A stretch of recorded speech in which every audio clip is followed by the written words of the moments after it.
He's the one drinking beer. I'm drinking water. 2 touchdowns a game? Yes, in the game. You're tripping. How you high? No, Greatest fucking Super Bowl time. I don't know what we're doing in that front office, man. Twiddling our fucking dick. Ryan, I just need you to drink this. Wide receiver trivia. That's what she said. Her. Fuck. Her upset. Are those crutches? You can see Ryan's crutches.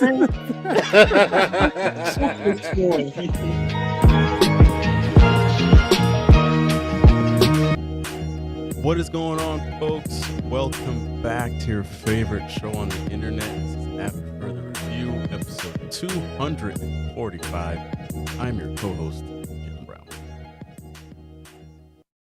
I am your other delightful co-host, Alan Dennis.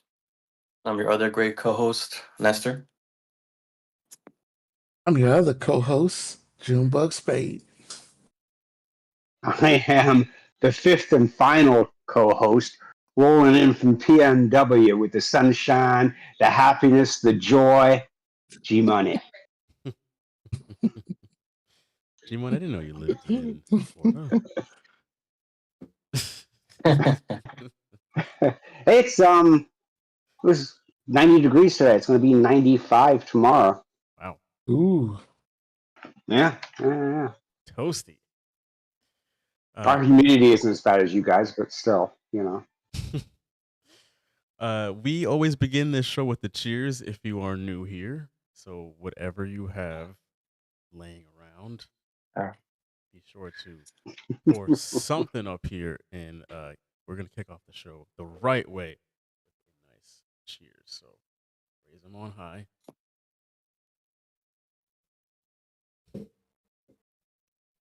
Ink. Let's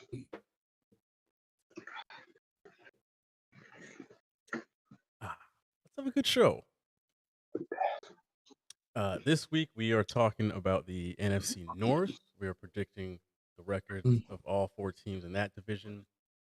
We've got a bunch of comments to get to about the last week's episode, NFC East stuff, and the different records that you guys at home predicted. And then, of course, we have What's Up With That, where we each give one thing that has been annoying us in the world of sports from the last week. So, let's get into the NFC North, and we're going to run through the division the way that it ended last year. So we're going to start off with Detroit, then hit the Vikings, Packers, and then the Bears. So starting off with the Lions, we will begin with G-Money. And go ahead, G-Money. What are the Lions doing this year? I have them going 10-7. And one of those reasons, obviously, is because they've lost their offensive and defensive coordinators. So it's always tough when you bring in new people to try and run your offense and somewhat run your defense. So I see a drop-off there. Plus, other teams in their division and in the conference have gotten better.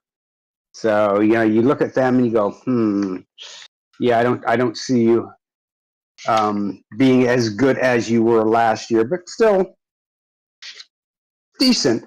10-7. I forgot to write down what I had them in their division, so they may win the division at 10-7, or another team might win the division with the same record. All right. 10-7. June. Yeah, I got the Detroit Lions at 9-8, and it's pretty much for the same reasons. G-Money said they didn't have any real player notable losses. Some of the guys they lost, they was able to get back, and they did do a good job of re-signing some free agents that they did have on their roster. But I believe that Ben Johnson and their defensive coordinator were the two catalysts for how good that team had been over the last 3 seasons, minus the playoff exits. Their regular season runs have been very good.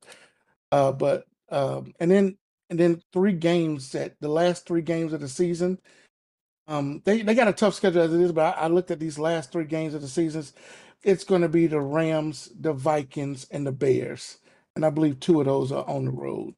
So it's going to be tough that those last 3 games, and if they're not already at 10 to 11 wins, I don't see them getting past these 3 teams and getting to that 10th win or making the playoffs this year. Saying they won't be back next year, but I think that there's going to be a drop off for them. So that's why I have them at 9-8. Go ahead, Malin. I'm with G Money on this, and I wanted to find like 11 or 12 wins for him because I mean, listen, anytime skill wise you get someone like Aiden Hutchinson back, we saw what that offense was like last year. It looks like Gibbs is going to end up taking the starting job from Montgomery, which finally with fantasy, that was great last year when that happened. Laporta, I'm on St. Brown like that. That offense was just humming. And I do think that it's more of the offense is more of the sum of the parts than it was necessarily the offensive coordinator. Um, but I think they'll have a couple game drop off because of losing the coordinators. But I don't like the way they start the season, man. Um, Mm-hmm. Mm-hmm. First 7 games, you're at Green Bay, then you play at home Chicago, okay, but then you got at Baltimore, then you play Cleveland, but then you're at Cincy, at Kansas City. I mean, you're at Green Bay, at Baltimore, at Cincy, and KC, all Mm-hmm. before you hit like a month and a half into the season. Tampa Bay isn't no joke. And I don't really know, like a few question mark teams. It could either be worse or better than what I really think they are. Like could Dallas surprise me and be a little bit better than what I said last week? Probably not, but I mean they could be. The Rams, We're not doing this week. We're not doing this. yeah, We we are not are. doing this week. The Rams are another one where it's like, are they going to win the division again in the West? I don't know. That could be a tough game. And I really have no idea about Aaron Rodgers and DK Metcalf and the Steelers and what they're trying to do. I don't understand that, but I don't. If anybody can make sense of it, it's Mike Tomlin. So are they going to be tough? So I mean, there's some games that could go either way, in my opinion. But I just don't like the way they start the year. And if they end up, like 3-4, are they able to bounce back and find more than 7 more wins the rest of the way? I just think it's hard. So I'm going to give them 10-7. All right, 10-7. Go ahead, Nestor. I tried to find 10 wins for them. I just think the schedule is pretty tough. Like Malin said, going up against Tampa, that's not going to be an easy game for them, especially when they change their coordinators. I think that first game they win it because Green Bay is a damn joke. That's week 1 win for them. But I think after that it gets a little messy. Bears are easy, but after that you got the Ravens. It's just you got the Bengals after that. Week 16 they're gonna lose to the Steelers. Steelers have a great defense. They're gonna force them to actually pass the ball, and I think that won't be good for Goff. So yeah, I got them at 9-8. 9-8. All right. I am with you in June, also having them at 9-8.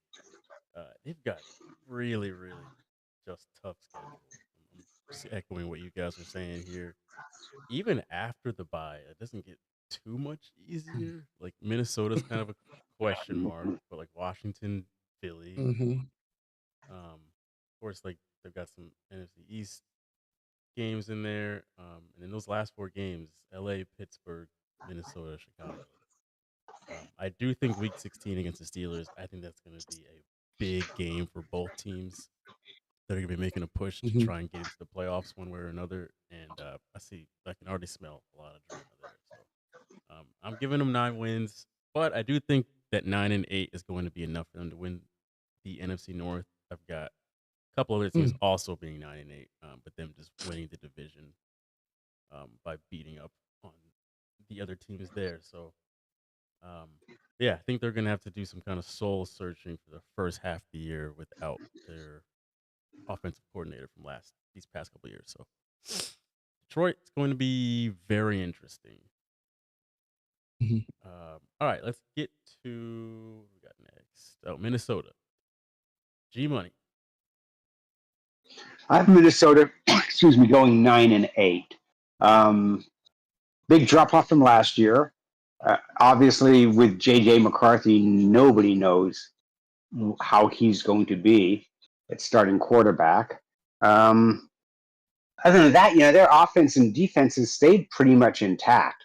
And that was solid. I mean, if they get solid play out of JJ, maybe they win a few more games. But when you look at their schedule, like everybody else's, right? You're like, okay, I can see them beating this team. I can see them beating that team. And I think I picked up an upset with them beating Baltimore. They're playing Baltimore at home. So, you just kind of look at an upset and go, yeah, that could happen. It could happen. But really, it's tough. 9-8 is, and I don't think they make the playoffs at 9-8. That's fair. June. Yeah, I'm with you, man. But I got him at 8-9, and the reason why I got him at 8-9, number one, let's talk about a couple of notable losses: Sam Darnold, Cameron Bynum, and Patrick Jones II. Patrick Jones II is one of my favorite players in the league. I thought the kid was outstanding, and to lose him, that's a big loss for this team.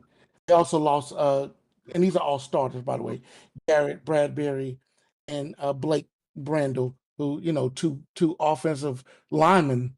And now you throw that in with a rookie quarterback. But there's a stretch in the middle of the season, and I know Malin saw this, where they play the Eagles. This is in order: Eagles, the Chargers, the Lions, the Ravens, the Bears, the Packers, the Seahawks, and the Commanders. That is a lot to ask for a young quarterback who was hurt last year and who's never taken a snap. You got to play some of the best defenses. And the Packers defenses, we'll talk about that when we get to them, but you got to play some of the best defenses in the NFL. And you're talking about JJ McCarthy, and we don't know what he is right now. I got Minnesota at 8-9 just because of that schedule, and those two offensive linemen they lost could come back to bite them in the butt, when it's all said and done. So You guys are being more generous than I was. Malin. Mhm. I got 7 wins, man. Coming down. I got 7. I got 7 wins, and mainly because now, one, I saw that gauntlet they got in the middle of the year, right? But you let's not act like Sam Darnold is an all-time great, but he had a career year last year. And that offense was humming mainly because of the passing game more than anything else. I think this is going to go to a more ultra conservative dink and dunk. You're going to try to control the clock with the ball. I have question marks about their running game. Losing those 2 offensive linemen, they got paid a buttload of money to leave Minnesota. And then you got Aaron Jones Sr., man, like he's coming into year 9 or 10. He's 30 years old. He was 33rd in touchdowns last year with only 5, and I think he only ran for like 1,100 yards. But he was 9th in touches, man. He was 9th in touches, and he didn't even run for 1,200 yards. Right. So I just have question marks about is he going to be able to move the offense? Like you can have great receivers, but if you can't get them the ball and give them room to get some of them yak yards, I don't know how explosive this offense is going to be. And if you want to talk about frustrated wide receivers in the past, just look at any great wide receiver that's been in Oakland the last 20 years, from Randy Moss and Devontae Adams. Like they became non-existent football players when they're at a team that didn't have a quarterback that could get them the ball. And I'm not saying McCarthy can't do it. I'm just saying that it's hard for me to give them a winning record when I haven't seen them do it yet. And I know some people are going to come in the comments next week. We'll have to talk about it. Oh, well, what about Russell Wilson? Russell Wilson did it. Okay, Russell Wilson had one of the best O-line in the league. He had Marshawn Lynch and he had the Legion of Boom. A little bit different. You can win 11, 12 games when your team is stacked like that and win a Super Bowl your second year. Russell Wilson had some magical moments, but for the most part, he wasn't asked to win a lot of games. And I think McCarthy is going to get put in position to have to win some games in the fourth quarter. So I got him at 7. I think 14 wins last year was way inflated over what I think realistically this team is over like a 5-year stretch. So yeah, I got him at 7. Fair enough. Okay. Nestor. Yeah, I got them at 7 and 10 too. The best thing about this team is probably their coach. And the way they can get this team to win games that maybe they shouldn't. When you have a rookie quarterback, I just don't know what the schedule they have. Like I even have them winning some games that I'm not even sure they're going to win. Like the Steelers week 4, that's a kind of a stretch. It's just a lot of tough games for a rookie QB, and I'm not sure if that's gonna if Kevin O'Connell can just work miracles like with him. So we'll see. But yeah, 7 wins. Gentlemen, I've got them winning 5 games, and I struggled to I knew you were find going to come those 5 5. when you said that. Respect. Damn. Respect. I think they just have a very tough schedule, and I have to see McCarthy prove himself first. I thought he was just okay coming out of Michigan, and the fact that he's now being thrown to the fray, and he has a lot of expectations on him. They're like, all right, you had that first year, you were hurt, so it is what it is. But we passed up on Aaron Rodgers for you to come in here, and we went all in with you. And it's like those first few weeks, he's going up against younger quarterbacks that had that first year. And then, we get to Joe Burrow. Then after just 3 NFL starts, you're going to Ireland to go play one of the best defenses in the NFL, Pittsburgh. Nobody's ever played in Ireland before. Good luck with that. And then the next week, they're in London to play the Browns. Also not a slouch on defense. And then they've got an early bye, and then the latter half of their season is just like June. You were just listing them off. These are some tough teams to go up against. So I struggle to find them 5 wins. I think most rookie quarterbacks. There's only so many C.J. Strouds and Mahomes and Jaden Daniels where they just came out really, really hot. Most of them, you got to crawl before you can walk and walk before you can run. So I think he's going to get kind of humbled here. Not to say that I don't think he'll go on to be like pretty good, but I think Kevin O'Connell he's going to be tested this season. I'd like to say, like, I do want to point out that I don't think McCarthy is going to lose them a lot of games, because when he was at Michigan, he was very efficient, but he was also very safe, and they were a run team also. But he didn't make a lot of mistakes in Michigan, and I don't think he's going to make a lot of mistakes. I just don't know if he's going to be able to move the ball enough in his first year in the NFL. I know he's got some playmakers, but that Michigan also had a really good defense under Harbaugh. That Michigan was able to get up into some comfortable leads, and so I think they're going to be playing from behind a little bit more than he ever did at Michigan. And if they're going to win some of these games, he's going to have to play a little bit more unsafe and take some risks. Something we never really saw him have to do in Michigan the last couple of years.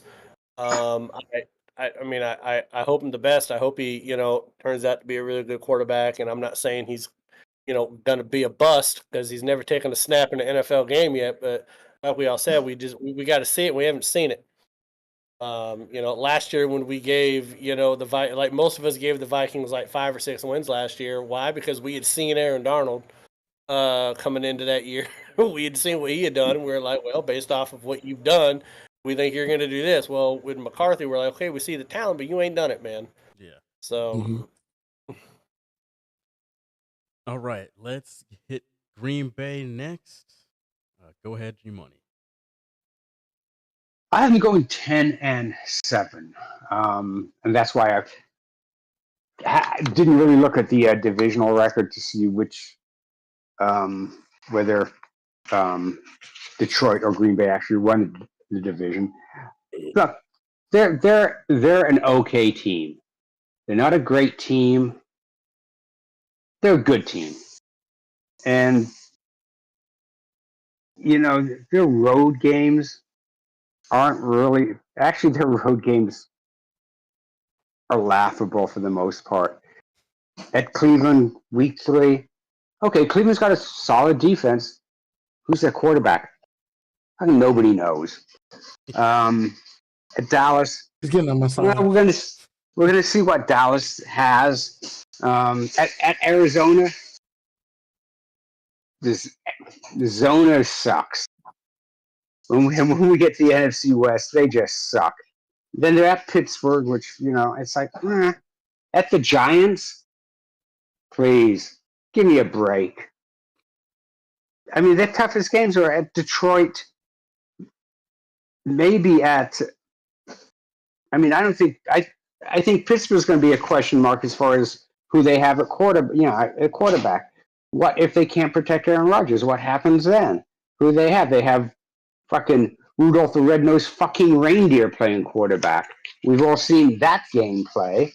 At Denver, when we get to the AFC, we'll talk about Denver, and I'm not super impressed with them. And at Chicago, they finish up at Minnesota, which we said we're not quite sure how good Minnesota's going to be. So 10-7, because they do have surprisingly an easier schedule. Some of the tougher games they play at home, and you're playing teams at home, except for Baltimore, which is that's they go play in cold weather. They don't care because they play in that. But you play teams at home. You play Minnesota. It plays in a fucking dome now. They're going to come to Green Bay and play. I mean, it was different 10 years ago or 20 years ago when all the teams played outside, except for Detroit because, well, they're pussies. But you were used to playing cold weather. It didn't affect you any. But I got them 10-7. You just look at it and you look at the record. You look who they're playing at home. Their road schedule isn't really that bad. It's just that they don't. You don't know who their wide receivers are going to be, and you got some questions with the defense. All right, June. Yeah, I also have Green Bay going 10-7. And it's a schedule. The schedule was surprisingly easy for Green Bay. I thought the last 5 games of the season: the Lions, the Bears, the Broncos, the Bears again, the Ravens, and the Vikings. So that's the toughest stretch of the season. And that's the last 5 games. So if they can have a decent record going into those 5 games, I think they can make the playoffs and possibly win this division. But the key losses for them, and I know we talked about this a couple of years ago. Josh Myers, the center, who that guy was a hell of a center. T.J. Slayton, wasn't expecting to lose him, and Jair Alexander. What the hell went on with that? And then Eric Stokes, the other cornerback. So now, over the last 2 years, you lost your 2 starting safeties. Now you lost your 2 starting cornerbacks over the last 2 years. And I know me and Malin talked about this last year. What is going on in that secondary where everybody just wants to leave? You have to be able to retain some guys. I wanted to give them a couple of more wins, but because of the losses they had and because of the secondary, I think they're going to lose a couple of games late in the game when their secondary is going to be committing. I can see it now. Their secondary is going to be committing penalties in the fourth quarter because they're going to be tired and they're going to be young or not used to being in that scheme. And it's going to cost them at least 2 or 3 games, at the end of this season. So that's why I see them only going 10-7 this year. They got to talk about not bleeding off secondary at this moment in time. So, yep, 10-7 for Green Bay. All right, Malin. Yeah, I'm going 10-7. I'm not a huge believer in the defense. June already talked about that. I am a believer in Jordan Love being a good quarterback in the NFL. Josh Jacobs, stud. Mhm. I think their wide receiver room is underheralded. They don't have that one guy per se. But you go 1, 2, 3, they're really good. What I really look at is, week 3 through 12. You look at week 3 through 12. Mm-hmm. They're a better football team than every team except one. And that's Philly. Philly's the only one I think is better. Now, there's some that are close. Okay, I think Dallas could be close. Cincinnati, like a lot of people, like we look at Cincinnati and we're enamored with when they went to the Super Bowl back in 2021 or something like that. I mean, it's been a minute. Like they always have a history of getting hurt, playing under their potential, their defense not playing good, and Cincinnati putting up 34 points and losing. Like that just seems to be their recipe. So I think that their record over the last few years shows that they're an average 8 or 9, 10 football team as well. Arizona, Pittsburgh, Carolina, please. I'm going to talk about Cleveland. But yeah, I mean, I think they're the better football team in every single one of those games except for one. Now, are they going to win them all? No. But they're going to have a good shot at winning those. And, out of those 8 games, because there's a bye in there, even if they just win like 5 of them, you can find 5 other wins on the schedule at the end of the year. So I got them at 10-7. I don't have down in my notes right now who I had winning the division. But if I had to gonna put a gun to my head, which please don't, I would probably say Detroit. I just think that I think Green Bay is a little unlucky playing Detroit in the first week of the year. I think Detroit's gonna try to come out and do their I think it's gonna be hard. A tough game for them. So if they I feel like whoever wins week 1 is going to be in the driver's seat, to win the division. But yeah, I got them going 10-7. I've got them at 9-8, and yeah, they've got a very favorable schedule. But like Jim did mention, they lost some key pieces on the defensive side of the ball.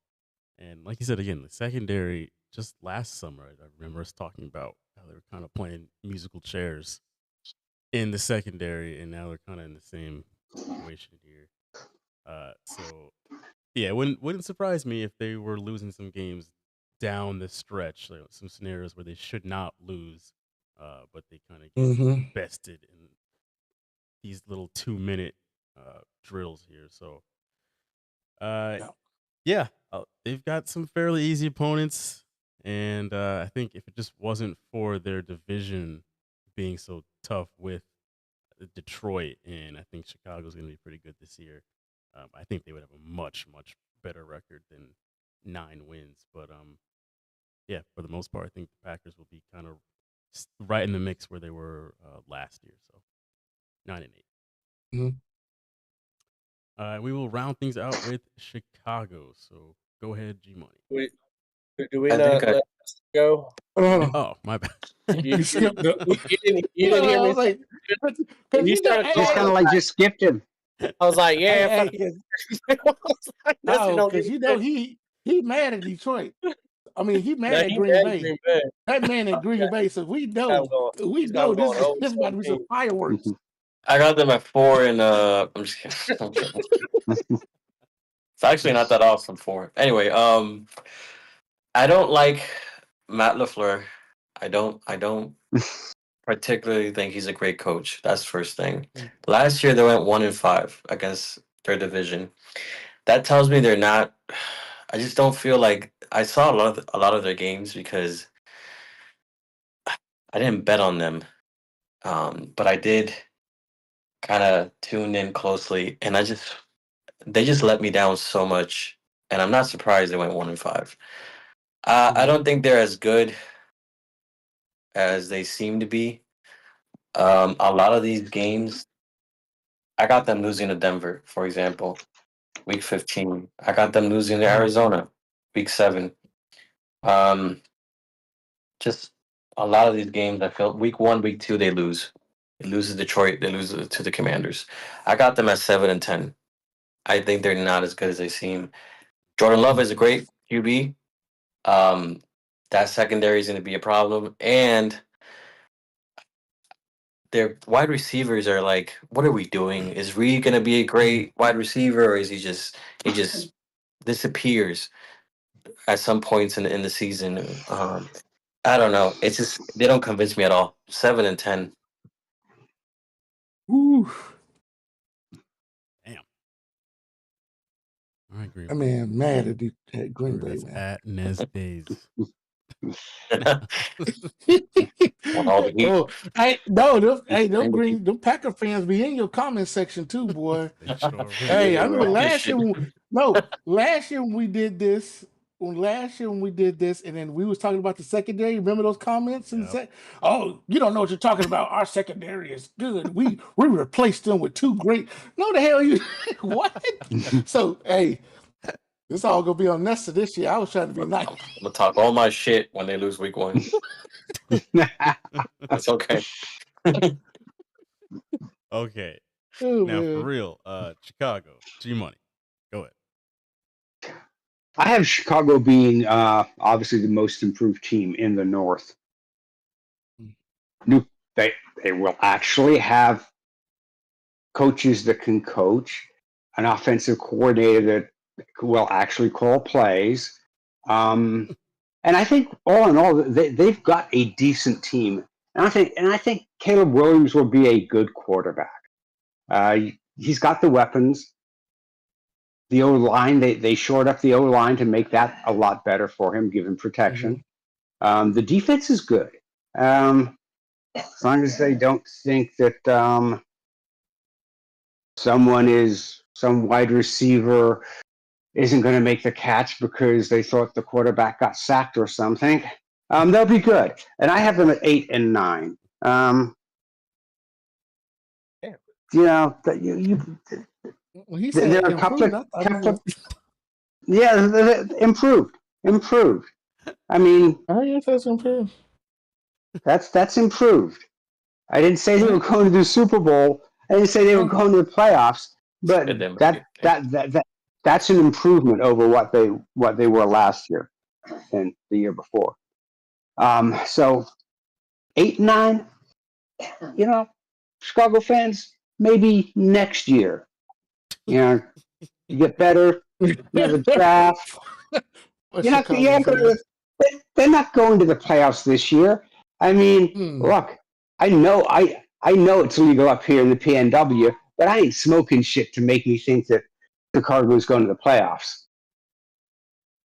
G Money, they can't take hearing that statement anymore. Better luck next year. They can no longer handle Damn it. it, G Money.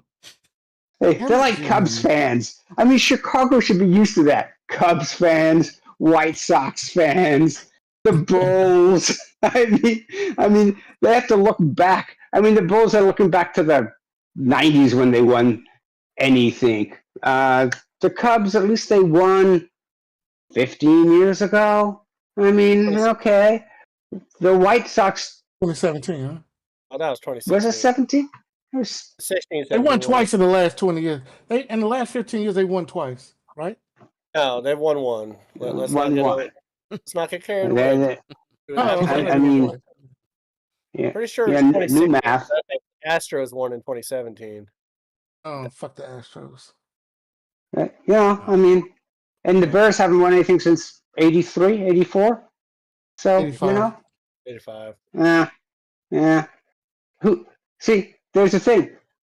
The Cowboys have won Super Bowls after that. I mean, the Bears had one good season.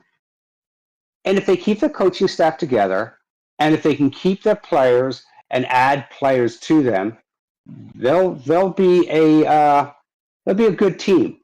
Just not this year. This year they'll be improved, so they can look forward to next season. The Bears. The Bears. June, what Oh, do you have Bears. them doing? I too, like G Money, have the Bears improved as a team, but I got them a little bit better. Oh, I got them. I mean, I got them at 10-7, so it's not too far off of your 8 and 9. G Money, I got them at 10-7. damn. That's just two. It's two more games better, God damn. huh? I just tried to figure out how big of a Campbell fan you were there. I didn't know if you had your nails painted like him. No, I broke him. It's okay. Come on. How did where I got them going 10-7. I think the Bears are going to be. I think they're going to be much improved. But if you look at their schedule is super easy. I think the only losses they're going to take I think they're going to take a loss from each one of their division teams, and then I think they're going to take a loss from the Cowboys, the Commanders, and the Eagles, because the two best divisions in the NFC is the North and the East. That's it. The rest of the NFC is shit. Let's put it out there. Those are the two. Those two divisions are going to be fighting for those 3 playoff spots, the 5, 6, and the 7. Okay, the rest of the NFC is not going to get a spot. Okay, so, but I think they're good enough to win 10 games and then lose a game somewhere where they get that 7th loss. But I think they're going to be much improved. I think they got a good team. The only thing I didn't like them losing Keenan Walker. I thought that he was they should have kept him around as a veteran. That would have I think that would solidify their wide receiver room. But Keenan Allen. What I put? Keenan Allen. That's what I meant to say. Where did I get Keenan Walker from? I'm sitting there looking at it. I don't know why I did that. Anyway, but I think that yeah, exactly. I believe that Ben Johnson is a good coach. He's that young, up and coming. He reminds me of Sean McVay when McVay was up and coming. He's got that attitude that, hey, I'm ready to go. The guys seem to be tuning in to these younger coaches. Have you noticed that? Some of these younger coaches, these guys like them. I mean, besides Andy Reid being an old ass, everybody else is pretty much young. And these guys are starting to tune into these younger coaches. So I think Ben Johnson is going to be in a long line of these, young coaches bringing in young players, and they can relate together and they can grow together as a team, So I think that's the wave of the future. As we see in Houston, look what's happening in Houston. Young coach, young team, growing together. Okay, and you're starting to see that trend happen throughout. You're going to see it in Seattle with a young coach, and starting to come up. Sirianni, he's still a young guy. He's got that team believing. So I think there's a trend going on in the NFL, and I think Ben Johnson is just keeping that trend together. And I think that he's going to be. And I think this is what you had Matt Elphaba, however you fucking say his name.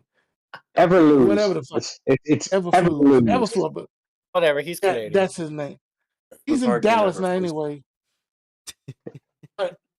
But the simple fact of the matter, that guy Caleb Williams needed that offensive-minded coach that could take him somewhere. And I think this is what they needed. And I think the Bears have a history of only hiring defensive coaches, right? No. Yes, I think the last 5 coaches have all been defense, right? Eberflus was offense, wasn't he? No. No, Eberflus he was was a defensive he's coordinator. yeah, He was defense. yeah, Matt. yeah. What about Matt Nagy? He wasn't much of Nagy anything. defense. Nagy, right? Nagy might have been the offensive guy, right? I'm not sure. I don't know any offensive coaches that they've taken. I don't know. But anyway, I'm glad that they did this. I hope it helps, but I got the Bears going 10-7. Sorry for being long-winded. You're good. Go ahead, Mela. I also have the Bears improving over last year because I got them at 6 wins. 1 above last year. Listen, I don't. Last year, like we're talking about how they have an easy schedule this year, right? Last year they had an easy schedule, but they still ended up losing to the Colts, losing to the Cardinals. I'm sorry, Jalen, but they lost to your Patriots. Your Patriots are better now, but they weren't that great in the beginning of November. Okay? They lost to the 49ers when they had third stringers out there. I mean, they couldn't put up more than 3 points against my Seahawks in that ugly ass 63 win that the Hawks had, last year. They were just a bad football team. Williams threw over 300 yards 4 times. They had a 100-yard rusher 1 time all year last year. Okay. And the talent isn't better on offense. It's actually a little bit worse without Keenan Allen, even though Keenan Allen is more injury prone than anything. They still don't have a 4,000-yard passer in the history of the team. Moore was their high receiver at not even 1,000 yards, 944 yards. I mean, they just weren't good. And we talk about the defense being good, but they put up, they gave up over 30 points like 5 or 6 times last year. So I'm not a believer in Williams. I'm sorry, I'm not. I didn't see him do much in Oklahoma. I saw him win a Heisman because of namesake. When Michael Penix had just as good a numbers the year that Williams won the Heisman, didn't win anything at USC. So we automatically think he's going to come to the Bears and resurrect this franchise. Does nothing but kill the hopes and dreams of fans and quarterbacks every single year. I mean, I don't see it. I don't see it. I think he also plays a little bit too conservative at times, trying not to throw interceptions because he did only have 6 interceptions last year. But the whole weight of the entire football team is going to be on his shoulders. Wait, running game isn't going to get it done. He's going to be throwing the ball like 45, 55 times a game. And I don't think that's a recipe for success with this team. I got him at 6 wins. All right. Respect. Nestor. All right. I got them. Hear me out. I got them at 11-6. Ooh, I'm kidding. my I'm boy. kidding. No. No, I'm kidding. I got them at 4-13. God Their damn. schedule. He's like, yeah. I can't Damn. give them these W's that respectfully I don't see the W's you guys are seeing because I just don't see it. I mean, they beat the Raiders week 4, I guess, and then after that, what happens? They play the Commanders. They beat the Saints. You saw what happened with the Saints last year. They won games they should not have won, and then they imploded. But even the games that I just give them, I wouldn't bet on them. I wouldn't bet on the Bears. I think Caleb Williams will eventually improve and be a good QB, and who knows, maybe great. But I don't trust the coaching, and I don't trust how they use their offensive weapons. They have a great tight end. They have some great wide receivers that can be better. Rome Odunze in the future could be a great wide receiver. I just Right. don't trust them right now. This upcoming season. But eventually, I think they'll be great. The schedule's just it's too much, man. Well, Chicago fans, I'm about to make you really happy. I got them winning 9 games this year. Damn. I think they're going to be very good. I said 10. He said 9 and 10. 8. You're loving it. They do suffer from an early bye, week 5 bye, and they've got some tough games in here, but I really do feel like the last month or so of their season gets a little easier with like Chicago, Green Bay, San Francisco, Detroit. Yeah, and they've got the Giants in there. They've got like I said, Cleveland's in there. So like they've got a good amount of winnable games. I think with Ben Johnson being there, with the talent they had coming over from last year, I think we're going to see. This is what the team that we thought we were going to get last year when Caleb Williams was first coming in, and the mainstream media was just all over Caleb Williams. Yeah, I feel like now he's got the right coach to really get the best out of him. So got big hopes for Chicago. So 9 and 8. That's crazy. Oh, wild. Our Bears. Wild. Well, you want to know who Williams comparison is in the NFL right now? Justin Herbert. You're going to put up some numbers, but you're not going to win anything of significance because it's the team you play for, the front office you play for, the GMs you have. We're believers in this team because why? I don't see it. I can't argue that. We're going to go to break here. We'll be back in about 10 minutes. Got a bunch of comments to get to on the other side of the break. So go get a refill, and we will just see you back here in 10 minutes.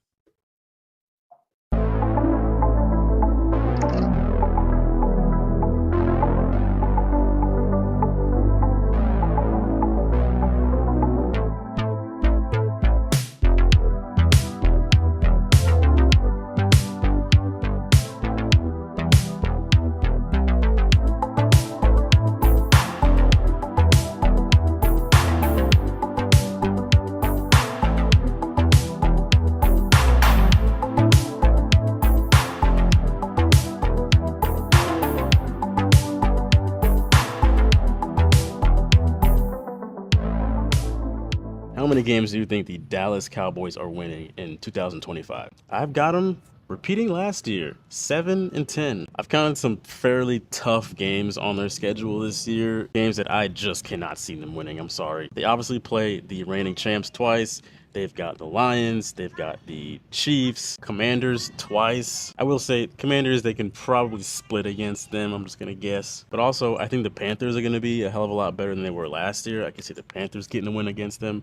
I think the Chargers are going to be a force this year. I think the Chargers are going to beat them this year. So yeah, I see Dallas only winning 7 games just like they did last year. But how many games do you think Dallas will be winning this season? Let us know in the comments below. How many games do you think the Commanders are winning this season? I've got them just a game worse than they were last season at 11 and 6. In week 6, I think the Bears are going to get their revenge from that meltdown they had last year. I think the Bears are winning that one. The only other losses I have them taking are at Atlanta, at LA, at Dallas, at New York, and at Philly. So for the most part, I think this team's going to pick up right where they left off last year. They added in Deebo Samuel. I think he's going to be an absolute gift for Jaden Daniels. What do you guys think, though? How many games are the Commanders winning in 2025? Let us know in the comments below. Desmond Bain, is he going to take you to the Eastern Conference Finals? Why trade that much? It's too much for this player. Act like they was getting Halliburton. June, can you do me this? I want you to look up Halliburton's numbers for last year. Regular season, he averaged 18 points, 3.5 rebounds, 9 assists. Desmond Bain last year averaged 19.2 points, 6.1 rebounds,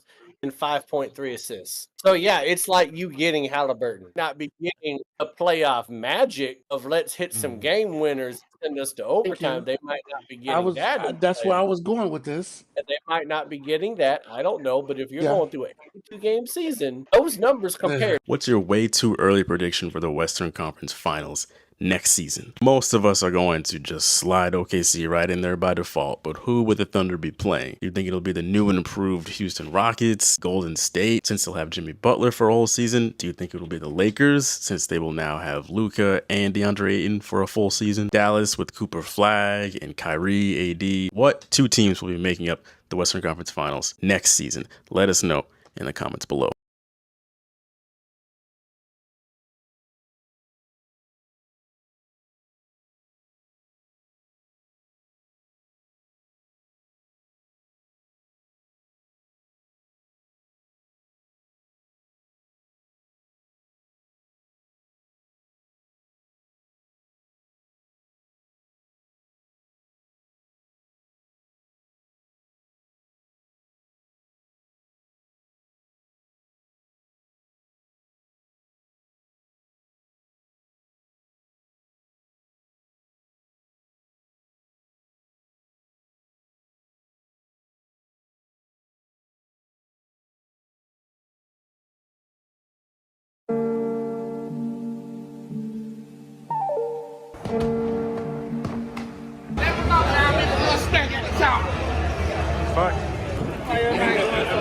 Well, I just walked 2 miles in this damn stadium. Can I get a Miller Lite, man? Miller. Okay. It's like $18. Fuck. We're Road G. Seats 21, 22. And LSU.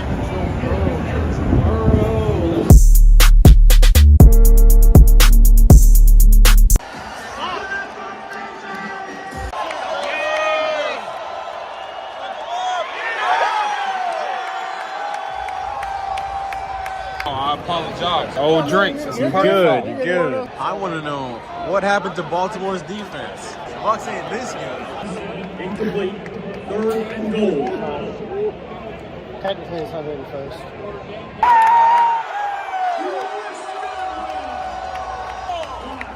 Holding. Bring that shit back. You're a wizard.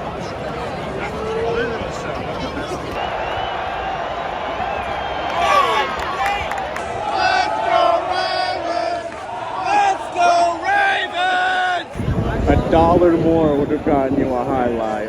They conned us. They conned us into this. That's some bullshit. Excuse me, sir. There's a lot of elderly Ravens fans right here. Yes, the Baltimore Colts marching band back when they used to have a marching band. A lot of popcorn. Well, there goes our points. There goes our points. Why are you so mad, man? He's so angry.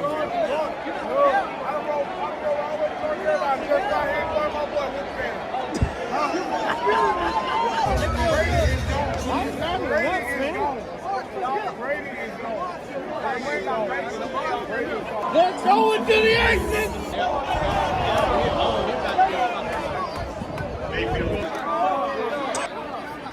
Henry on the carry, held down by Levante David. 2nd and 11 at the 41.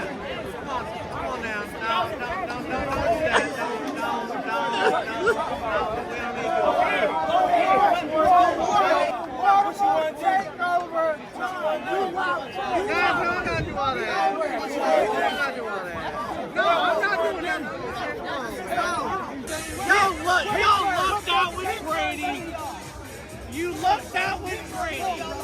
3. Last shit don't matter. Better get before that. So you bet me 4-3? Yeah, we 4-3, and we gonna win our division. Y'all will not. No, you're not even number one. Atlanta way better than y'all. You crazy. Oh shit! Giannis is better than the Joker right now? Well, maybe I think he was talking about like a few years back. Oh no, not right now. Oh, in that time period, Giannis was a better player. During the 3 years that the Joker won the MVP, Giannis was better. And Giannis won a championship. Jokic won one too. He won one. Giannis won So one. did Giannis. That's right. That's right. They both won one. So tell me why Joker won 3 and Giannis didn't win at all. Because he's Tell got me better that. numbers. He's a better basketball player than Giannis. He also had better people around him too. He had better help. He had a deeper bench. He had everything around him. When he won the championship, that was Giannis. Yeah, Drew. During that time period, Giannis was a better player. Caitlin Clark received the most fan votes at WNBA All-Star Game with a record-breaking 1,293,526 votes. She ended up being the 9th most vote getter. I don't understand the hate these women have. They're all going to make more money because of her. How many games do you think the Commanders are winning this season? I've got them just a game worse than they were last season at 11-6. In week 6, I think the Bears are going to get their revenge from that meltdown they had last year. I think the Bears are winning that one. The only other losses I have them taking are at Atlanta, at LA, at Dallas, at New York, and at Philly. So for the most part, I think this team's going to pick up right where they left off last year. They added in Deebo Samuel. I think he's going to be an absolute gift for Jaden Daniels. What do you guys think, though? How many games are the Commanders winning in 2025? Let us know in the comments below. How many games do you think the New York Giants are winning this upcoming season? I've got them winning 6 games in 2025, doubling what they had last season. Russell Wilson being their starting quarterback, I think he will make a difference, enough to give him 3 more wins. Outside of that, some of the more notable wins I will throw out there. I think in week 7 against Denver, I could see Russell Wilson returning back to that horror house. That's not a house of horrors, and beating the Broncos, which I think would be an upset. I also have the Giants pulling off 2 upsets in a row in week 11 and 12, beating the Packers and going to Detroit and upsetting the Lions. But all in all, I got them at 6-11. How many games do you think the Giants are going to win in 2025? Let us know in the comments below.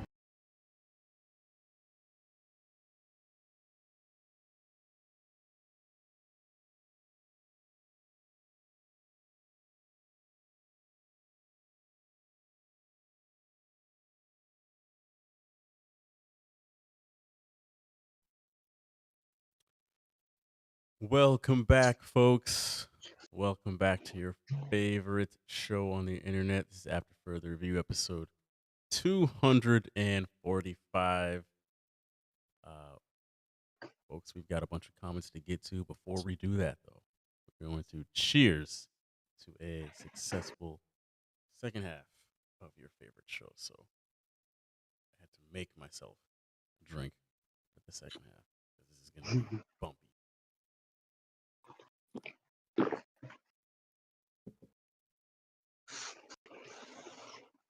God, I hope there was a lot of Cowboy fans in this comment. Oh, I hope there was. Let's start off with just a clip from, it was like several different clips from last week's episode. So I'll just start there. So on TikTok, sorry, let me get YouTube here. Okay, on TikTok, Frank, of course, kicking things off. He says, "Wild to think that with Philly coming off a Super Bowl, that they're going to heavily challenge for the East. Washington is their strongest case, especially if they figured out Terry's contract." Which they're not. No. Just off. MVP Left says, "Bro, Cowboys fans always unbearable. I dread the day they're actually good." Someone else said, who does that guy think the Cowboys are?" And they're coming for you, June. Yeah, they are. Call out. James Thomas says, "Had to almost scroll when the Cowboy Glaze started. 3rd place team at best." And then Mason says, "You Dallas Cowboy fans are ridiculous."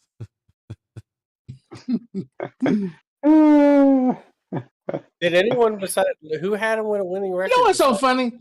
We came off of 3 straight 12-5 seasons. Nobody had nothing to say. We have one losing season, and oh my God, we're the worst team in the fucking NFL. Fuck y'all. Well, not the worst team. I mean, One of the worst teams, but not the worst team. I mean, the worst team's going to be the Saints. I mean, we're better than the Saints. let's not talk about worst teams. After a team might be in there. Any Cowboy fans come to June's defense? No, none came rushing to his defense. You know why? They're all scared of ice. That's why they don't want to put the name out there. That's right. Put the name out there. They're gonna comment, be like, "Whoop!" Be knocking.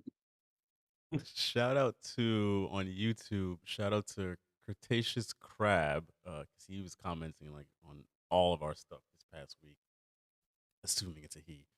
He says yes, he had. He's talking about Jaden Daniels. He had a phenomenal rookie season, but if he wants to get better, he has to hit the bar of Dak, Jalen, and Russell, all vets that have played for a bit, and 2 are coming off healthy defenses and 2 quarterback injuries. Sadly, it's only going to get harder for Jalen and the Commanders. I think he means Jaden and the Commanders from here. It was a stroke of luck. They got to the NFC Championship last season, but we can't hold them accountable for getting there again. Still love him as a QB though. What hasn't he done that Dak has done? Already. Win the division. Win the division. Win the division 3 times, 4 times, 5 times. How's that? What about that NFC Championship game? Oh my gosh. Okay. That NFC Championship game. I just think it's very bold to say he has to get up to a level of Dak. He does. He's gone further in a single season than Dak ever has. His defense took him further in a single season than Dak has. You could say that about Cowboys too. No. Oh, He's always one of the top passers in the NFL. really? Every year. Is he really? Okay. This is not about that. None of this is about that. So we're not going to make it about that. Thank you. Let's move But what is it with Cowboys fans thinking their players are always top 5? Like Dak's top 5, CeeDee Lamb top 5. Everybody top 5. He is.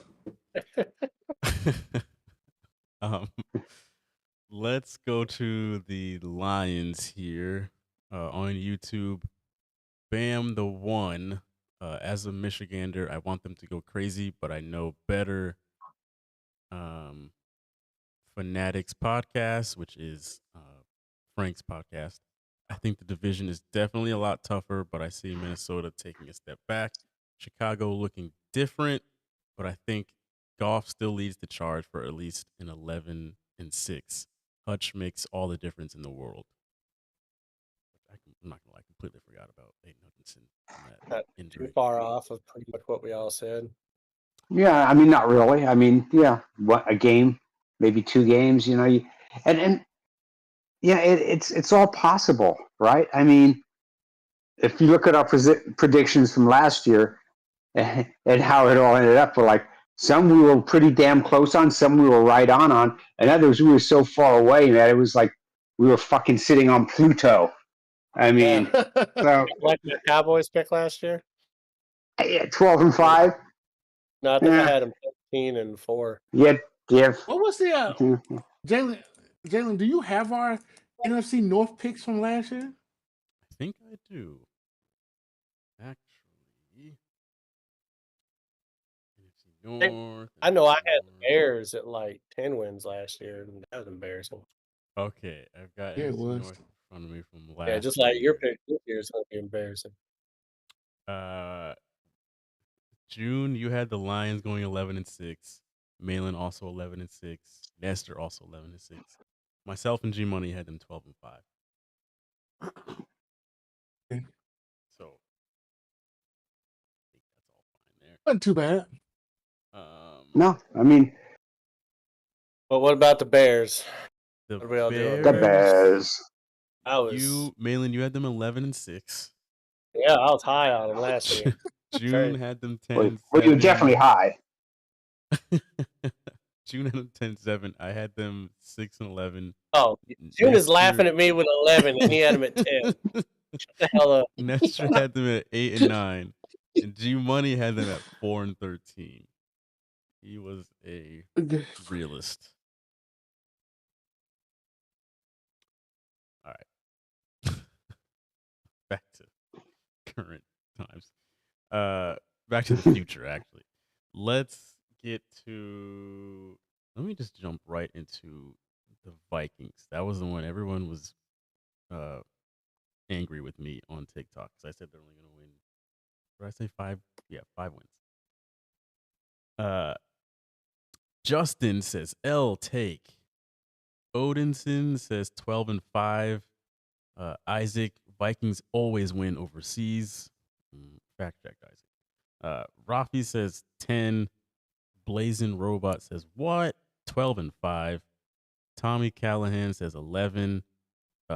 Fang says, bro said Cincinnati. Because I mentioned the fact that they played the Bengals. Bro said Cincinnati. I'm not doubting Burrow, but my guy, that defense is going to be worse than it was last year. Cincinnati might win 7 games because of the defensive liabilities. That's fine. One of them going to be the Bears. I mean, the Vikings. the Vikings. One He's going to win 7 games. One going to be the Vikings.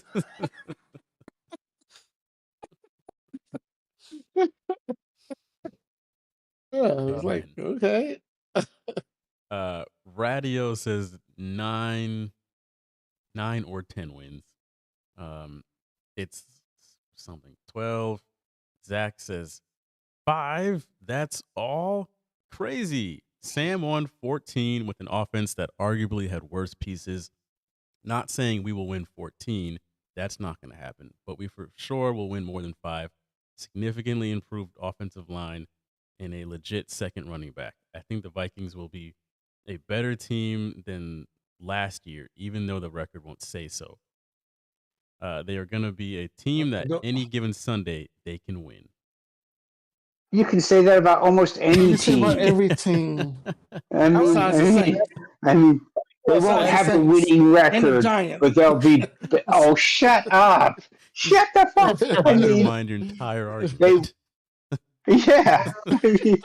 It's like, How way to say that you're right with than we were last year, but the record isn't going to show it. You are what your record is. That's yeah. But don't worry, what Malin. you are. Any given Sunday. Jeez. What did Denny say? What did Denny say? They are who we thought they were. Yeah. That's exactly what he said.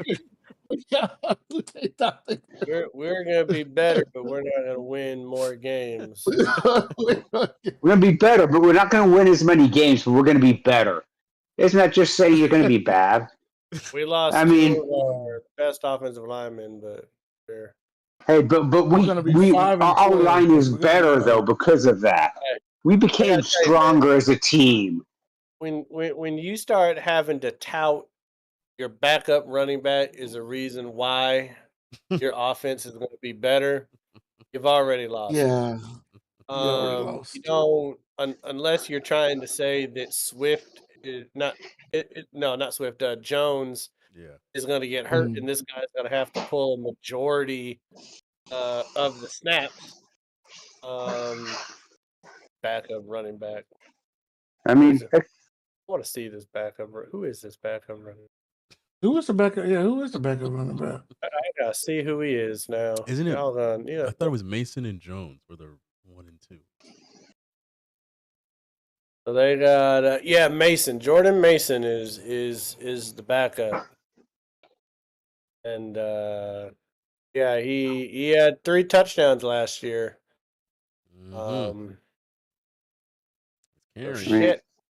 I mean, he ran for almost 800 yards behind a much better San Francisco O-line than what Minnesota has. But he had like 3 good games in the beginning of the year, and then it was like nothing from Mason. Y'all remember that? Yeah. Like, I think he went off for like damn near 200 yards. Like, I think week 1, and like had a couple touchdowns, and then a bunch of people picked him up on fantasy. And he did like dog shit after that. Yeah, in fact, I'm gonna look at his games right now. The rest of these Sorry, are guys. I probably picked him up. the rest of these are people just laughing. Someone says 5. Ha ha ha ha. His name is Skull Viking, and his profile picture is Justin Jefferson. And his whole page is just a Minnesota sports version of Pornhub, basically. He had 3. Is it he had a version of Pornhub? He had 3 Vikings games. Pornhub. Basically. That's crazy. Okay. All right. Well, we'll see, Skull Nation, when football is actually being played. Yeah. All right. That will do it for comments on this week's episode. So let's get into what's up with that. We left plenty of airtime for what is historically the most long-winded segment of the show. So, my bad. If you're new to the show, this is the area that we each air out one grievance within the world of sports from the past week. So we will each go around and do exactly that, and we will start. Let's switch it up this week. Let's start off with Nestor first. I feel like we usually end with him. I don't have at the moment. I'm grinding the gears on mine. Somebody can go in my place first. Never mind. And I'll go second. Okay. Grinding If the not, gears. I don't mind. But would anybody like to somebody volunteer to go first? I'll go second. I'll go. I'll roll right now. All I had a couple, but I'm just going to go with one. So, as of right before this show started, there was only 2 second-round picks in the NFL that had signed contracts. Everybody else is unsigned. Why? Because the 2 teams that signed them These motherfuckers were the same 2 teams that made that Deshaun Watson trade back in 2022, and then some team signed him to a fucking fully guaranteed contract. So what does Houston and fucking Cleveland do? They signed their first 2 picks, which were the first 2 picks in the second round, to fully guaranteed contracts. Now every single fucking player wants a fully guaranteed contract. Fuck that. Fuck you, Houston. I hope a fucking hurricane hits, wipes you out. Cleveland, nobody fucking wants to go to Cleveland. LeBron left.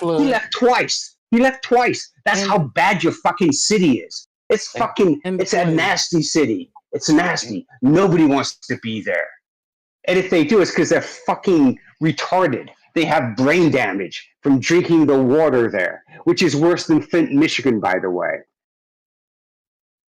I mean, now, everybody can't sign this second round draft pick, and they're all looking at Houston, Cleveland, and they're going like, well, I don't know what we did. What do you mean? Fucking no one signs them to fully guaranteed contracts. No one. The fuck is your problem? They should be banned. They should just fucking take their franchises away from them and say, poof, gone. Fucking go see if you can get a UFL team. Because you're fucking idiots. And you fucked everything up for everybody else. I got a good one. No. Remember, now, people at home, where can they find G Money's individual social media accounts so they can forward all of the vitriol his way? Oh, man, they deserve all that shit. That's the dumbest goddamn thing. See? Thank you. They start handing out guaranteed contracts to second-round picks because in 2 years, Cleveland's going to give a third-round pick a guaranteed contract. Why? Because, like he said, they're fucking brain rot. Haslam's been drinking the gas instead of selling it out of his pilot gas stations. I don't understand. It just doesn't make any sense why well, I guess it does because anyone that wants to play for Cleveland, they want a guaranteed contract because why they got to move to fucking Cleveland, that dog shit place of the U.S. So I get why they did it. I don't get why Houston did it. Houston was actually a little bit smarter by unloading Watson, picking Stroud, Yeah. getting some players that they've got. I mean, they got Joe Mixon. They had Diggs for a year. They drafted a couple wide receivers. I thought their GM was smart.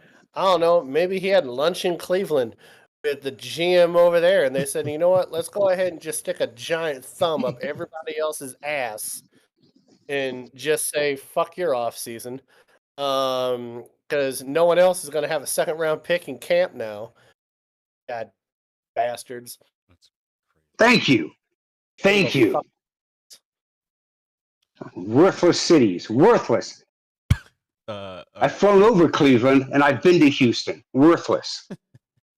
Yeah, airplanes dump their shit over. All right, when they're flying over it. That's how bad it is. Nestor, something tells me yours has nothing to do with Houston or Cleveland. Probably No. F1 for soccer. Yeah. Soccer. That was going to be my second one.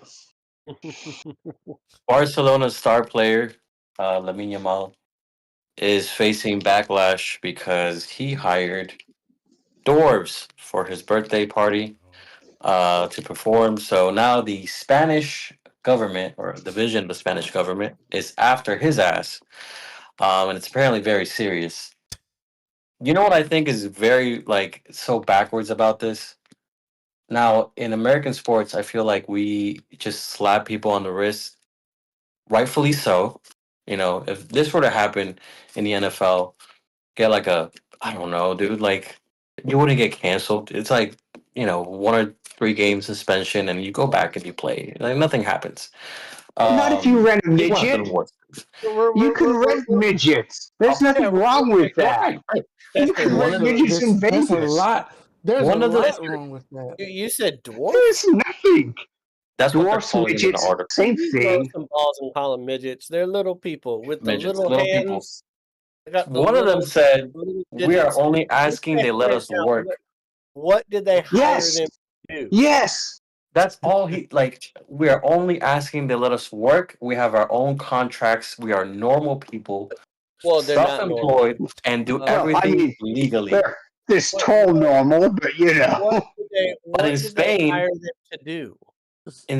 It was just What is dance going on? and What do we have? and Jump and freaking sing. It wasn't like Wolf of It was- Wall Street, like throwing them into a fix. I mean, big Cuban I'm sure dart. it's gonna be off the they. air.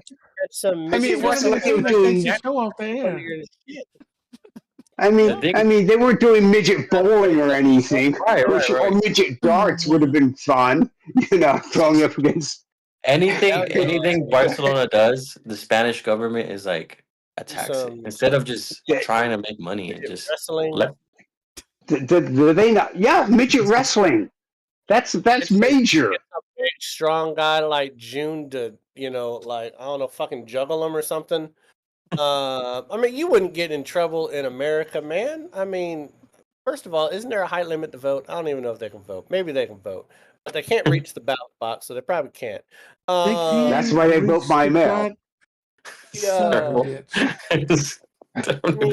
Oh my! Listen, if we can pay money to go see These these people have done nothing wrong.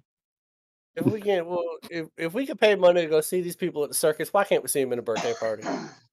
Ain't nothing wrong with that. There's absolutely nothing wrong. It's not, you know what?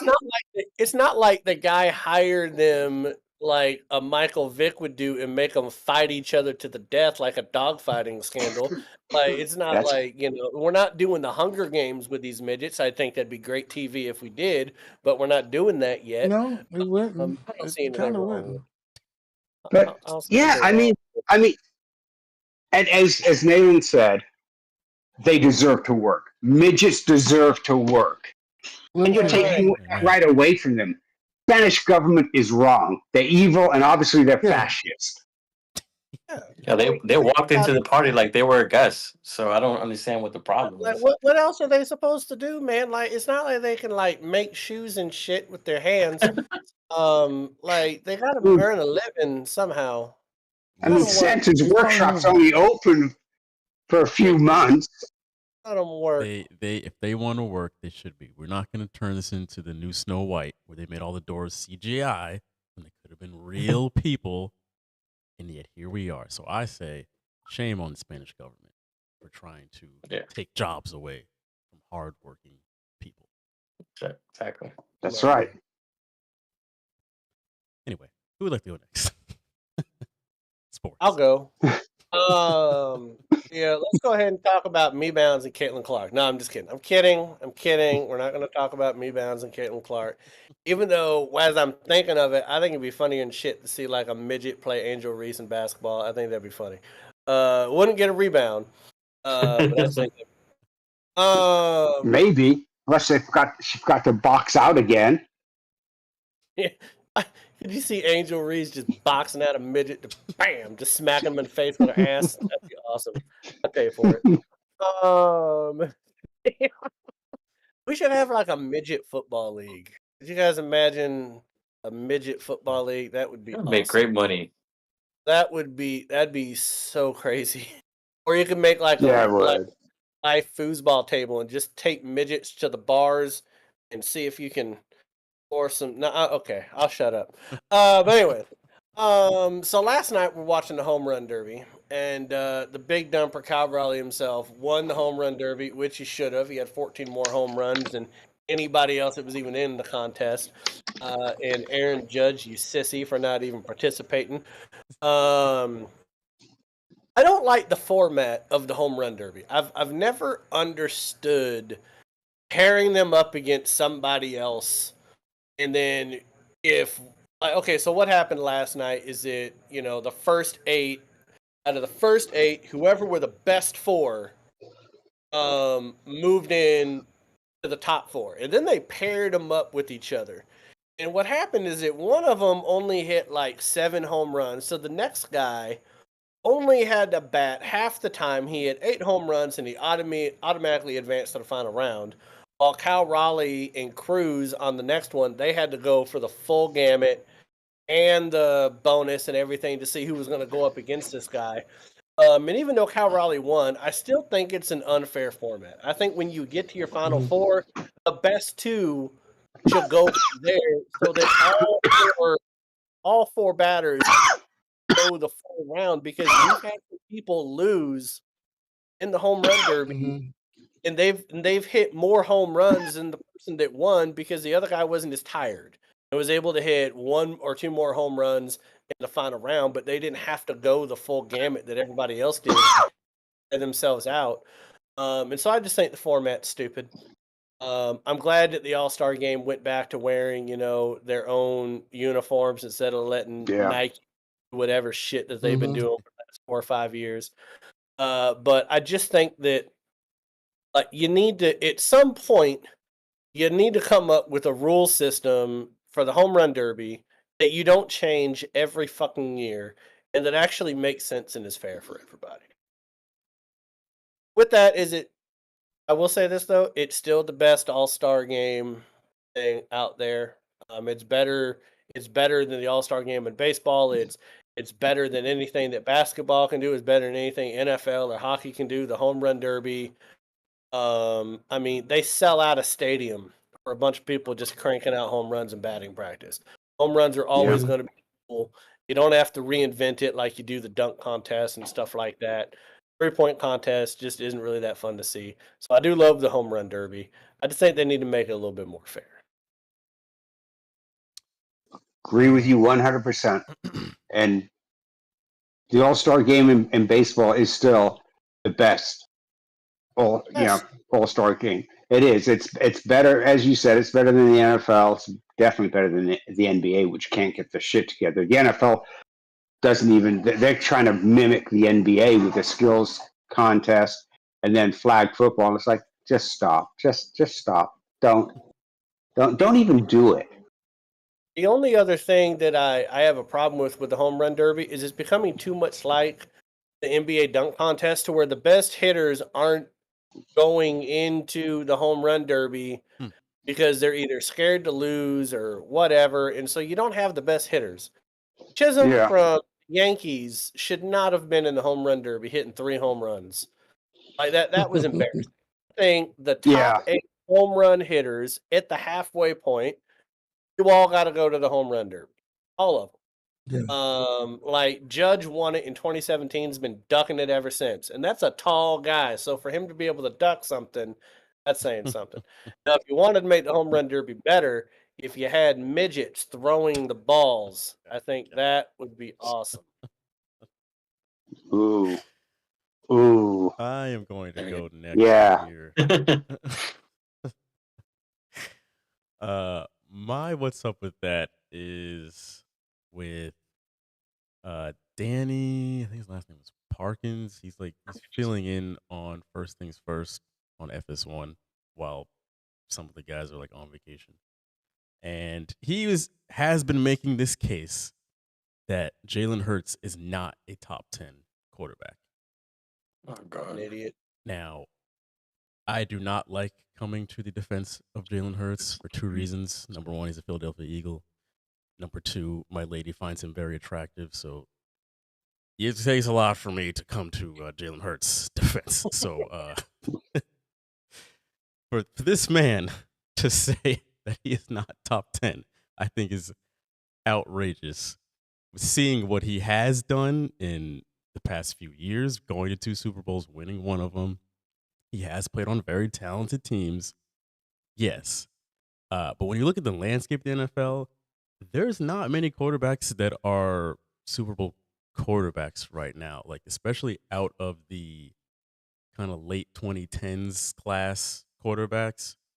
Him, Baker Mayfield, Josh Allen, Lamar, Patrick Mahomes. It's really just him and Patrick Mahomes that have championships at this point. The rest of the current Super Bowl champions are the older guys. So the fact that he's in this very, very exclusive kind of club right now, and you don't think that this guy's at least top 10, I think he's probably like 5 or 6. I think it's just absolutely outrageous to think that there's 10 other guys better than him right now. 2 things real quick. One, I think you have a better case of saying that Dak Prescott isn't a top 10 quarterback than Jalen Hurts. I'm kidding, June. I'm kidding. Are you? It doesn't sound like it. He's at least he's at least top 10. Prescott's at least in the top 10. He has to be, right? One of the things that I don't like this notion of is we dog quarterbacks for being on good teams. Yes. Like when typically if you're a great quarterback, you do have great players around you. The only quarterback I can really think of that didn't really have like a bunch of talent around him on offense was probably Tom Brady when he was winning the last couple with the Patriots. When Julian Edelman is your best receiver and Gronk's back, was put together like Wolverine with adamantium, and that's the best you got, yet you're still winning Super Bowls. That's crazy to me. But more often than not, like when you're a quarterback of a Super Bowl winning team, there's good players on that team.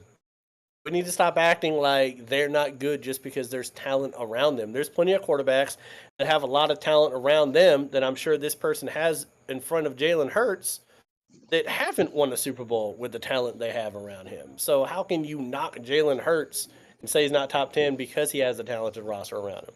You want to act like, Burrow and Allen and Lamar Jackson and Prescott and all these other dogs, like they don't have talent around them on offense? They ain't got it done. Yeah, or Goff. I mean, they haven't gotten it done. But Jalen Hurts did. So, we got to give him his flowers on that. He's a winner. I'm actually glad that he was able to win something in the NFL because in college, the only thing he was known for was getting benched in that championship game, and Tua coming in the second half and beating Georgia and winning that national championship. So for him to make the career that he's had, by and large, a lot with the tush push. Let's go ahead and tush push is there. But yeah, he's top 10, man. I can't name 10 other quarterbacks that are better than Jalen Hurts right now. June, let's bring this thing in for a landing. All right, so I was listening to Locked On Sports, Locked On NFL this week, and one of the podcasts was about the European games. The European games suck. The NFL needs to get rid of them. We've had this experiment. It's a cool little experiment. Let's end this now. Let's say, hey, Europe, we'll try this again in another 10 years. But we need to keep the game stateside for now. Okay? I mean, do we see, or maybe they do, I don't look at them, Chelsea and AC Milan come over here and play during the season? Do they play over here during the season? Not during the Chelsea and season, AC no. Milan? No, not during the season. They don't. Not in the So why are we doing Champions this? League. Why don't? So why are we doing this? Let's Wanna try it. stop with this. Let's get rid of this European schedule, and let's go back to our traditional schedules. So that people and I know a lot of people who are fans of some of these teams. And who was that that's playing back-to-back weeks over in Europe? Who we just Minnesota talked about? Minnesota and Jacksonville both do, I think. Like, what the hell? Their fans are like, what the hell? You know what I mean? Like, their fans are like, hey, I would like to see my team in person, you know? So, yeah, those games sell out, and it's cool to see the Euro people out there, but they're going to sell out at home, too, for the most part, unless it was in San Diego and nobody sold out that game. I think the European experiment should be over. And if they want to go over to Europe, say, for a preseason game, that might be cool. Go over there for preseason stuff. But other than that, let's get rid of the European games throughout the season.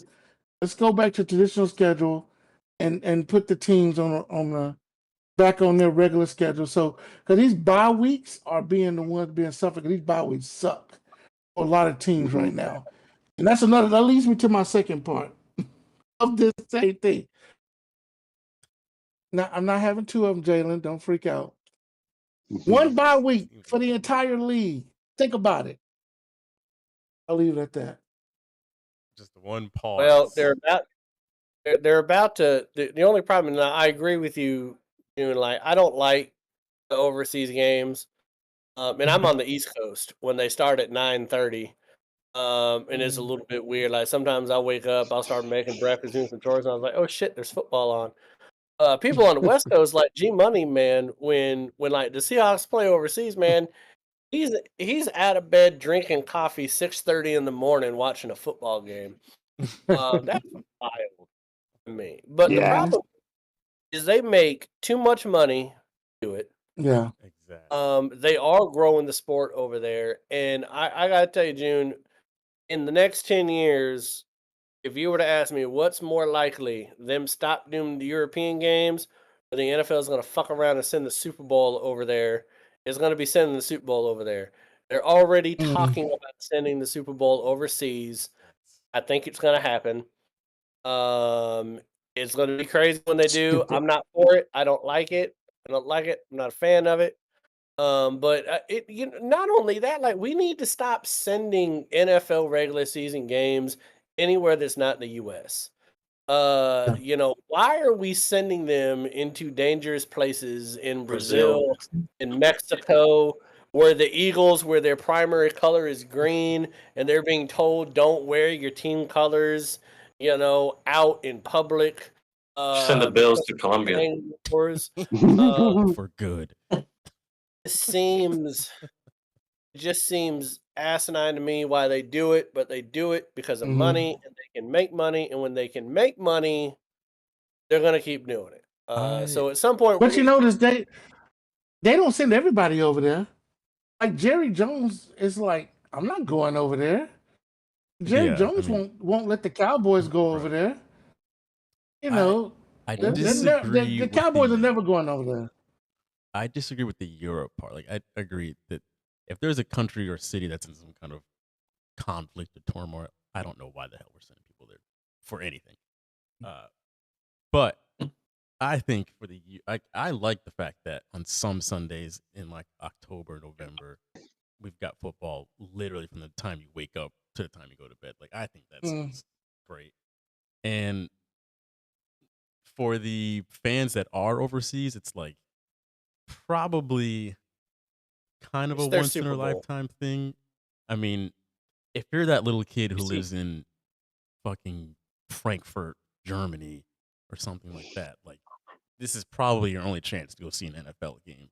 And you don't give a damn what the two teams are. Jaguars, Vikings, it doesn't matter to you. So thinking it from their point of view, it's like that's probably really, really cool.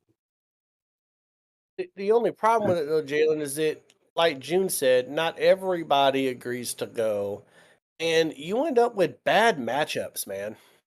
Yeah. I mean, it's like, do you remember when you used to see them color rush games on Thursdays because everybody had to play a Thursday night prime time, and you get like, the Jaguars and the Titans, like that's what you get over there. Like Jaguars and Falcons when they didn't have Penix. Now you're sending Minnesota over there with a rookie quarterback. I mean, you don't get. Very rarely do you get like a Seattle and Oakland game when Oakland had Carr and the Raiders were actually decent, or even Seattle and New England one year was a good game that they did overseas. Like very rarely do you get like a big ticket like game that people get excited for. How many like I know we get football from the time we wake up to the time we go to bed, Jalen. But from that 9:30 to 12:30, are we really sitting down and watching that whole game, or is it just on in the background? It is on. I am. Right. I'm watching that.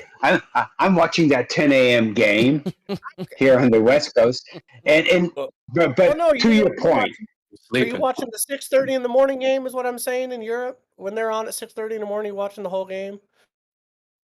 Yes, I am. Okay. I'm a diehard NFL fan, but to your point, on like Fox NFL pregame when that comes on, and I'll miss that first game. Yeah, with the next CBA, the NFL wants to go to 18 games, not adding a bye, just 18 games, and there's talk they actually want to go to 20 games. And then have close to 18 games being played in Europe. And at that point, they would have fantasy team right? a week. Everybody's. It's crazy when you think about it, right? And the fact that the players say, okay, we can go to 18 games, but we want 2 byes. The NFL's going like, no, because if you do 1 bye, right, keep it as it is, you go to 18 games. You know when the Super Bowl is being played most of the time? President's Day weekend. So everybody that would normally call in sick on that Monday, doesn't have to worry about it because you got that Monday off. You're not sick anymore. No, not sick. Yeah. I just don't. Then he doesn't have to worry about staffing his store because half his team called in. I also don't understand why the NFL can't like move. For some reason, they seem to be okay with letting college football have their own opening weekend without the NFL. And to me, I don't know why they do that. I think they're the NFL. If they want to start the same week as college football, they can, and everyone would watch the NFL and college football. They've done it everywhere. I mean, hell, they took Christmas from the NBA. They're like, oh, that's neat that you guys had that, but we want it now, so give me your lunch money. They could do the same thing with college football if they want to. They don't. Well, they did. They used to. You're talking Labor Day, right? They used to do that, but they just didn't. But the viewership was so low that they stopped it because people weren't watching because it's the last weekend of the summer. People are going out vacationing, doing whatever. But to your point, though, they could definitely change it now because everywhere you go, you got your phone, you got your tablet, you can tune into the NFL. So they could definitely, if they wanted to, especially if you go to 20 games, switch that back and open the season up Labor Day, and then Yeah, yeah. I mean, let's not kid ourselves. As much as the NFL talks about safety and everything else, it's all about money. Don't give a And shit. if I can do 20 games, and I'm only going to give you one bye, and that's it. Then there's no player safety there, right? You're playing 20 freaking games. Maybe we cut out down to two preseason games for you. Not that any of your starters are playing in the preseason anyway. Not now. Not in the last what? Maybe no. In the last like 5 or 6 years, maybe your starters play like the last preseason game and they play the first quarter and that's it. But other than that, they don't play. And you can kind of see the results of that in the first week of the regular season. It used to be when you had 4 preseason games, you'd have your starters. Yeah, well, they play what they normally would do back in the olden days is the third week of the season, they'd play about the first half. The last game of the preseason, they would play the first 3 quarters, and the last quarter were players that were on the cusp as to whether you're going to keep them or not. But they don't do that anymore, obviously. You're playing 3 preseason games. You already know who your starters are. You don't want to risk injuring them in meaningless games, especially when you're paying so much money and you're not getting any breaks if they get injured and they can't play the season. It's not like, oh, okay, your starting quarterback that you're paying $60 million to a season got injured in the last preseason game. We're going to give you, for that 1 year that he's out, an exception to the salary cap for his salary so you can go sign someone else. They're not doing when that. the Seahawks brought Romo's back. Yeah. Yeah. Stop. Be quiet.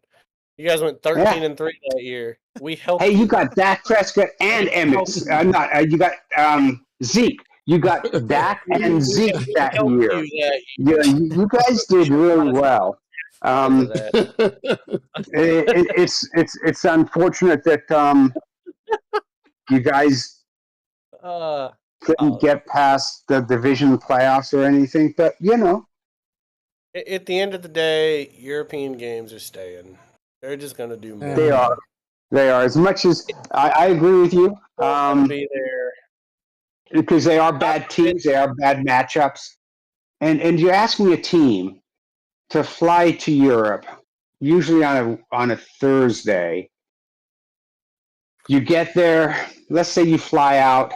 If you're on the East Coast, it's not too bad. But if you're here on the West Coast, like when Seattle played in fucking Munich, they didn't play in London, they played in fucking Munich.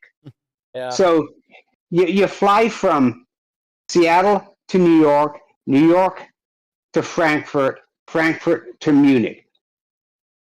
Fuck. I mean, couldn't we figure out how to do in-flight refueling or something? I mean, that was insane. It was insane. And then you get there. You're really gonna when they try to put an NFL franchise over there. Well, what they want to do is not put a franchise, but put basically a division there. 4 teams. 4 teams. And to June's point, didn't they learn anything from NFL Europe? Right? They had teams over there. They all folded after a few years. Now, will this be the same? It's going to be tough, and travel is going to be really hard. I mean, because you play 8 games in Europe, and then you're playing 9 games, and the chances are you're probably going to play, maybe some years you'll play 10 games in Europe, and then you'll play the remaining games in the U.S. So unless they set it up where you fly over here and you play like 5 games in a row so you get used to it, that's a lot of travel. The Seahawks thought they did a lot of traveling. You put teams in England, Germany, and Spain, maybe Holland like they did before. That's a shitload of flying. And at some point, you're playing the AFC and NFC West. Yeah. June just wanted no European games. Now we're getting a division in Europe. The Madrid Cowboys. That's where the NFL wants to go, man. Oh, Yeah. God. Okay. It's where they want to Uh, go. Okay. And you know, if the NFL does it, the NBA is going to start thinking about that too. Like, maybe we can fold in some of those Euro teams. All right. Let's bring it to it. European League Division NFL. That means we need to bring this in for a close. So, folks, thank you all for watching, listening, commenting, the whole 9 yards. If you want to be featured on next week's episode with your comment, be sure to follow us at AFR Sports, all one word, on Instagram and or TikTok. So be sure to weigh in throughout the week. Besides that, folks, we will see you all next week. And thank you all for watching. Peace out. Peace out.